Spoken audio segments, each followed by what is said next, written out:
It's time for a Wuthering Heights Sew the Look video. Hi, it's Amy, and in case you missed it, I share weekly videos with sewing inspiration and creative tutorials, and today we're heading for the movies. Dramatic landscapes, passionate storytelling, and epic costumes. Wuthering Heights hit the box office over Valentine's weekend and has caused quite a sensation. I've seen a lot of people on social media asking for pattern inspiration so they can get wuthered. FYI, wuthering means windy, so it makes me laugh when people want to get winded. I won't comment on the film because I think movie reviews are very personal, but I will say that the Yorkshire Moors are far more beautiful in real life and a lot less misty than you saw in the film. Trust me, because I live in the national park. So let's stick to the costumes and my Sew the Look recommendations. If you've seen the movie, you'll have been captivated by the extraordinary creations crafted by two-time Oscar-winning costume designer Jacqueline Duran. Duran was responsible for Kristen Stewart's Chanel looks in Spencer, the March Sisters' ball gowns in Little Women, and Keira Knightley's iconic outfits in Anna Karenina, Pride and Prejudice, and Atonement. Yes, that green dress. I know, the costumes aren't historically accurate, so let's just look at the fabrication and the silhouettes. Each look has its own language, especially when it comes to showcasing Kathy's emotions, from the dramatic wedding dress with the almost vulnerable off-the-shoulder silhouette, armour-like corsets. I especially like the black leather one with the hearts, the rich red velvet cape that Kathy wears on her snowy walk back to her father's house, and the two dresses that look like latex but are actually made of ultra shiny synthetic plasticized fabric. We'll circle back to those dresses again for sure. Duran spoke of another iconic look in her interview with British Vogue, which I recommend you all check out. She said there's a Russian hat which she wears at Christmas with a white dress that's got this silver thread running through it. It's glamorous and appropriate for the weather, and there's also an icy cold brittleness to the whole image. Ooh, gorgeous. With over 50 costumes made for Margot Robbie's Kathy character alone, my mind started wearing with the designs that could fit into Emerald Fennell's vision of the Wuthering Heights world. So think dramatic sleeves, laced bodices, ethereal layers, bone corsets. Channel your own main character energy with either a full ball gown creation or inspired nods that you could add to your everyday wardrobe. The movie starts by showing us little Kathy and Heathcliff meeting and playing on the moors.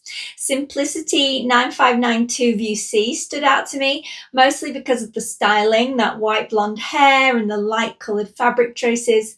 It's really hard to find images from the films. I can't find a picture of that scene, but I swear she was wearing a pale lace-up corset top, just like this, with a big skirt and a little knitted shawl. Corsets are obviously quite a big part of this film, so I pulled out a few others that spoke to me as well. I loved the lace front leather piece I mentioned with the hearts. And I actually found the Instagram account of the maker who created this piece. So talented. That reminded me of Simplicity 8162, and that has a great tunic included too to wear underneath. There are also lace front and lace back and underbust styles, floral prints and more. Simplicity 9974 or Butterick 5935 would be both great picks for the rose print piece from Kathy's first transformation look.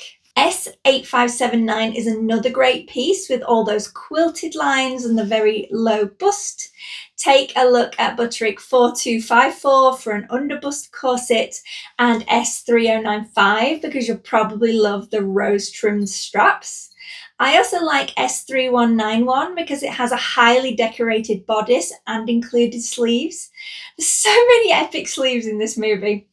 There's a white dress with sleeves just like S8839, amazing puff detail sleeves, and you could alter the neckline to be low if you wanted to wear it with a corset over the top. I'd also recommend checking out the Gunny Sacks design S3215 if you like dramatic sleeves.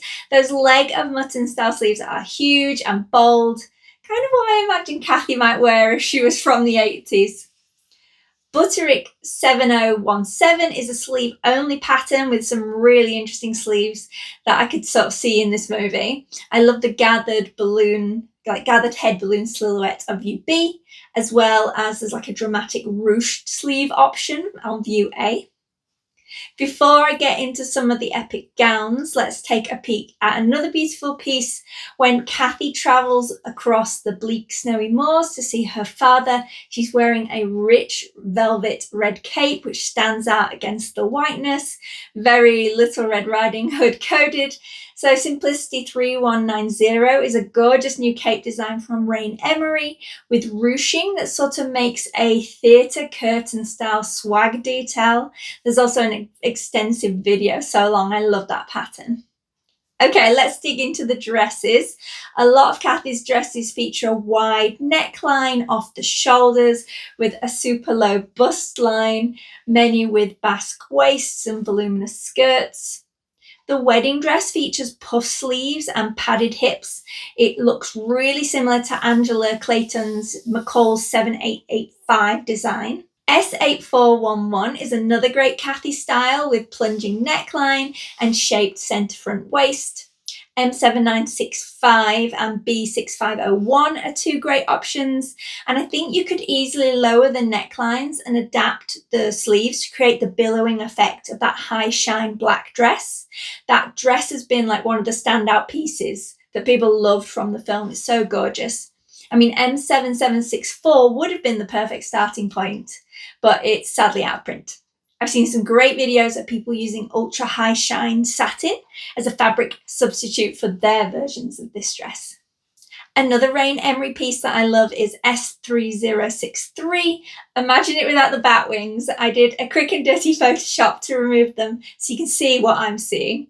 And 3029 is also really good with the jewel rows of lacing, those brilliant sleeves. So many great gowns by this designer would suit the Wuthering Heights look. Some other gorgeous pieces are Vogue 2123, 1931 and 1963. The exposed shoulders, the full skirts, some have lacing details, all perfectly suit this world. Couldn't find anything quite like the cellophane-inspired pastel nightdress that Kathy wears on her wedding night. I'd probably suggest V2108 as a pretty place to start, perfect in tulle. And for the dirndl look that Kathy wears while yearning for her new neighbours to visit, check out Burda 7870. Pair a gingham or check skirt with a red lace bodice and a white blouse underneath. And I'll finish by showing you the new Vogue 2156. This is such an interesting design, probably a little bit Marmite. You'll love it or you'll hate it, kind of like the movie. All in white with this portrait collar, deep V neckline and flared skirt. It's not like any of the costumes from the film, but I wouldn't have been surprised if something like this had turned up. As for the other supporting characters, there's some really interesting pieces. I loved Isabella's dresses, trimmed out with ribbons and amazing colours. And then Nellie and the maids had more subdued, simpler clothing, less colourful, more kind of plain basic fabrics. They're a bit more traditional to the late 17th and early 18th century as I understand it. Same for the men, Linton and Heathcliff. They showcase some really great tailoring pieces, but obviously they had quite interesting fabric choices for that period, but less flashy than some of the kind of standout gowns that Kathy wore. I hope you enjoyed this Sew the Look video. Let me know in the comments if you plan to make a Wuthering Heights inspired piece. I'll see you all again soon for another video. Happy sewing! My cat keeps meowing, so I don't know if this bit's going in. She's seen a pigeon.